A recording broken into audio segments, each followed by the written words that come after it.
Hello students, today we are going to start next unit, that is spectroscopic techniques and applications. Spectroscopy. The term spectroscopy defines a large number of techniques that use radiation to obtain information on the structure and properties of the matter. Basically, if we are talking about the principle of spectroscopy, there are different types of electromagnetic radiations, and when any type of electromagnetic radiation is passed through a sample, obviously sample interacted with this electromagnetic radiation, and the radiation which is coming out from the sample is slightly different from the radiation which is coming into the sample. So by observing the difference between these two radiations, we can find lots of properties of the unknown sample. With the observing the difference between the incoming and outgoing radiation from a sample, a graph is plotted, and that plot is known as spectrum. So spectrum is basically a result of any spectroscopic technique, and by observing the spectrum we can elucidate different properties of the material. Like, with the help of spectroscopy we can determine many qualitative properties as well as quantitative properties. So the spectroscopic technique is very useful for determining properties of the material. Then basically the spectroscopic technique, any type of spectroscopic technique, utilizes the electromagnetic radiation. The whole spectrum is known as electromagnetic spectrum, and electromagnetic spectrum is divided into different type of electromagnetic radiations on the basis of the difference in wavelength. So these are gamma rays, X-rays, ultraviolet, infrared, microwave, radio waves, and visible. So these are different type of radiations on the basis of a particular range of the wavelength. The visible spectrum is visible to human eyes, that's why it is known as visible spectrum. Others are not visible to human eyes. So our eyes is also working as a spectroscopic instrument, and it gives us the result of the color from the different sources. So with the help of our eyes we are able to see different colors, and we can differentiate between the colors also. In spectroscopy, when a beam is fall into a material or a atom or compound, what happens? The electrons or the other things, some activities happen into the material, and all the things are going from one level to the another level by absorbing some radiations. The coming out radiation is obviously having some low value from the coming in of the spectrum. So with the help of this method we can elucidate lots of properties about the matter. Spectroscopic techniques is a group of techniques, means there are different type of other techniques falls in the spectroscopic techniques. Origin of spectra.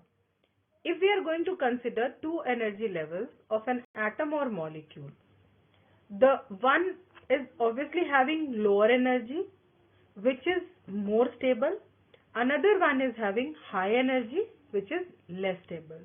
Whenever the molecule or atom gets some energy, it will excited and goes from lower level to the higher level. So from lower level to higher level, if the molecule is going, obviously it is absorbing some amount of radiation, and when the radiation coming out from the sample, it is having some low intensity value because some amount is already absorbed by the sample. On the basis of this, there are two types of spectrum. The first one is absorption spectrum, second one is emission spectrum. That means if the molecule or atom absorbs energy and goes from lower level to higher level. It absorbs some amount of radiation, and this type of spectrum is known as absorption spectrum. If we are going to detect the emitted spectrum, then what happened? The molecule which is present on the higher level emits some radiation and then it goes to the lower level. So this type of spectrum is known as emission spectrum. This is electromagnetic radiation. In this electromagnetic radiation, the distance between two waves are known as wavelength, and the height of the wave is known as amplitude. So these are important points. First is electromagnetic radiation. It is having a wave nature, and in wave the wavelength is the difference between two waves distance, and amplitude is height of the wave. Another is absorption spectrum and emission spectrum. If the molecule or atom is going from a lower energy level to higher energy level by absorbing spectrum, then it is known as absorption spectra. If it is formed during the molecule which is coming from a higher level to the lower level, then obviously it emits some spectrum, and that is known as emission spectra. Spectra can again classified into two categories: atomic spectra or molecular spectra. If we are dealing with atoms, and if atom is going from one energy level to another energy level, in that case the spectra is known as atomic spectra. And in case of molecular spectra, the molecule is going from one energy level to the another energy level. So if we are dealing with the molecule, it is known as molecular spectra. If we are dealing with atoms, this is known as atomic spectra. There are many uses of this atomic spectra and molecular spectra. Basically, the atomic spectra is used to obtain detailed information about electronic structure of atoms. Electronic structure of atoms means about the nuclei, electrons, protons, etc. Then molecular spectra. In molecular spectra, it is also very useful, and it is used in the study of the molecules, and basically there are lots of applications of molecular spectra, like structural investigation. It can be used to monitor changing concentration of the reactants and products and understanding of colors. So there are lots of use of atomic spectra and molecular spectra both. Molecular spectroscopy. Molecular spectroscopy is quite more complicated as compared to the atomic one. The total energy of a molecule is made up of different factors. These factors are electronic energy, vibrational energy, rotational energy, and translational energy. In detail, the electronic energy is energy which is associated with the transition of an electron from the ground state energy level to the excited state energy level. So if we are talking about the excitement of the molecule from ground level to the higher level, that is known as electronic energy. Then vibrational energy. If the nuclei of molecule undergoes to and fro motion, but its center gravity does not change. Like if we are talking about a bond, the bond may be stretched or shrink. Then this type of activity is known as vibrational activity.